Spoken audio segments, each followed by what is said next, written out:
welcome to our extravagant, Excellent. extra awesome Egg drop. experiment.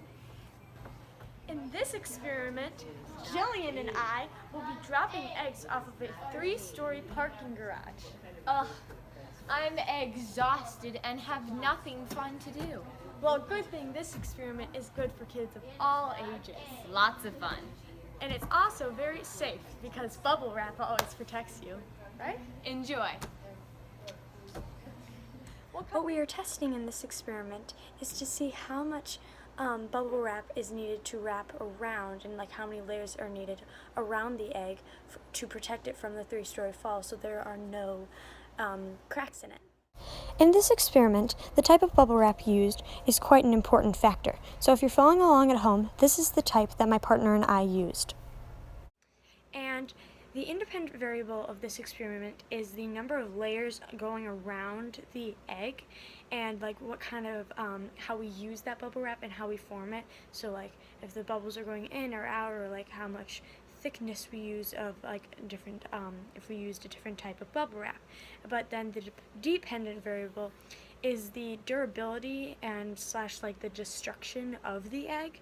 And then our control variable is the height of the drop, the method of the drop, and the type of terrain that like impacts the egg, and like what is going to be really like when it hits the ground, what's going to be making contact with that egg. And we did have a control group in this experiment. We did not obviously film this because we know that a control group is when something that is not going to be tested on. So we just dropped an egg from the 3-story high building with no layers of bubble wrap on it, protecting it from the fall.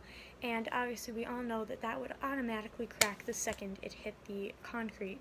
So that is our control group. And so if you want to compare that while watching this experiment, then think about that. Jillian is up there, and right now we are going to be doing the first egg, and it only has 1 layer of bubble wrap on it. So here we go. 2, 3. Okay, so I'm about to unwrap it, and things are not looking well. It is really yellow. So let's see how it happens when I unwrap it. Okay, so this most definitely did not survive. You can see the egg in there and the shell, the yolk. So that was 1 layer. So now we are gonna do 2 layers of bubble wrap, and we're gonna try and see what happens when we throw it from the 3rd story, just like we just did, but with 2 layers of bubble wrap. So let's see how that goes. So now we're gonna go up and do 2 layers. I am actually gonna throw it this time, so Jillian's gonna be taking over filming for now. Okay, this is the drop. Hope's getting ready. She's set. Let's go. Oh! You see that? Wow. This is the damage done. The shells spilled, smashed all over the place. And yeah, Hope thinks it looks like puke. That's pleasant. Okay, so next up is our 3rd layer of bubble wrap with an egg around it. And Jillian is going to be up there in a little bit on the 3rd story because now I'm going to take over filming, so we're going to go on and off again. So right now, I'm just waiting for her to be at the top so we can do the 3rd egg. Drop. Yeah. 3, 2, 1. That looked like it really did some damage. Oh, wow. I can see the yellow.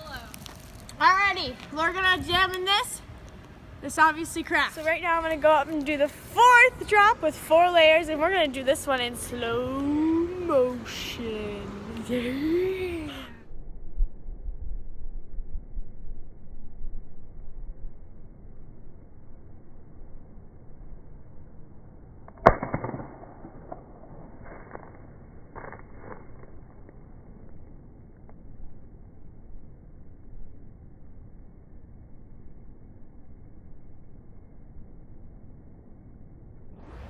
As you can see, 1 through 4 layers of bubble wrap did not work, and all the eggs ended up cracking with that amount of layers on. The 5th one also did not work, and it was a cracked egg when we unwrapped it. But as Jillian and I began to lose hope and started thinking that 6 layers of bubble wrap would not work, which our hypothesis proves, we thought it would be more layers, but in this next clip you will see that we were actually wrong. Egg crack. Egg number 6. Woo! Yay! In conclusion, our hypothesis was proven, as the 6 layers of bubble wrap did work as the correct amount to not have the egg crack from the 3-story fall. Another important part of our experiment was how the egg dropped. For example, we used bubble wrap, but we put the bubbles on the inside of the egg so it would protect more and not pop when it immediately made contact with the ground. And that helped a lot and made a big difference in our experiment. Thanks for watching our extra awesome experiment. I hope you had an excellent time watching. And I hope you sometime try this with your friends at home, because it's really quite the fun experiment to watch. Wow, I had an unexpectedly fun time. Thanks so much, Hope. Well, anytime, Jillian. I hope that everyone tries this at home. Don't you think this was fun? Yeah, I do. Well, 1, 2, 3, thank you!